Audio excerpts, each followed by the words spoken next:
Starting a new Terraria playthrough can be tough, especially for the melee class, which has very few viable weapons at the start of the game. Most craftable swords suck due to their limited range, and yo-yos take a bit of setup to become effective. Today, I'm going to be showing you a high damaging, projectile firing sword which can be obtained from the off very easily, the Ice Blade.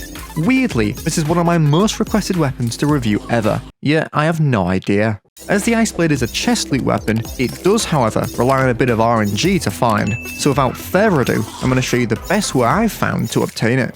As mentioned, the Ice Blade spawns in chests, in particular frozen chests found in the ice biome. So, as soon as you've got yourself good enough gear, head to your world's ice biome. Once you arrive, you're going to want to find the entrance to a cavern and head down. Luckily, the underground ice biome in pre-hard mode is pretty chill and has very little dangerous enemies. This is just one of the reasons why the Ice Blade is great to go for early on. While you're down there, you need to look out for an underground cabin with an ice chest. As this biome is relatively quick to navigate around even with starting tools, I managed to come across one pretty quickly and got my hands on the Ice Blade first try. This is pretty lucky, as the Ice Blade has a 15.51% chance of appearing in frozen chests. Now, you may be thinking that this will take ages to find. Not necessarily, as while you're exploring your new world, you're likely to smash a bunch of pots, which in the cavern layer has a 1 in 15 chance of giving you a Spelunker potion. With the Spelunker potion drank, you'll find frozen chests in no time. I managed to come across another 2 in just a few minutes. Oh, and this chest did confuse me for a while until I realised there was a pressure plate wired up to the skeleton statue.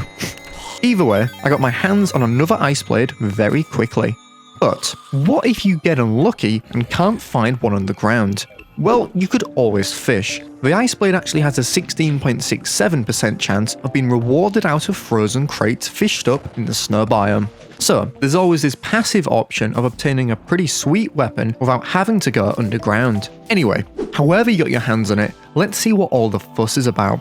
The Ice Blade's functionality is in many ways similar to the enchanted sword. The sword fires an icy bolt projectile when swung, which deals the same amount of damage as the sword. This means that you're able to strike enemies from far away, keeping yourself safe, which is crucial for the melee class early game. For me, its best use case is using a combo of its raw swinging damage with the projectile, as it can achieve quite an impressive DPS for pre-boss progression. However, the as aforementioned enchanted sword does beat the Ice Blade in every test, with around 27% more damage on average. But here's the thing, as many of you know, the enchanted sword is incredibly rare and isn't even guaranteed to spawn on every world. So for this small improvement, I would say the Ice Blade knocks it out the park in viability. In practice, the Ice Blade isn't exactly going to carry you to hard mode, but it will fend off most early game enemies with ease. It handles these slimes pretty well. But you know what else it handles? The Eye of Cthulhu. For most players, this will be the first boss you fight, and for players who only want to use melee, this is one of the best options for this boss, as it can keep you safe from taking contact damage and take out the eye very quickly. So then, we've discovered that the Ice Blade is more than capable of getting you through the first few bosses in pre-hard mode, and maybe even further.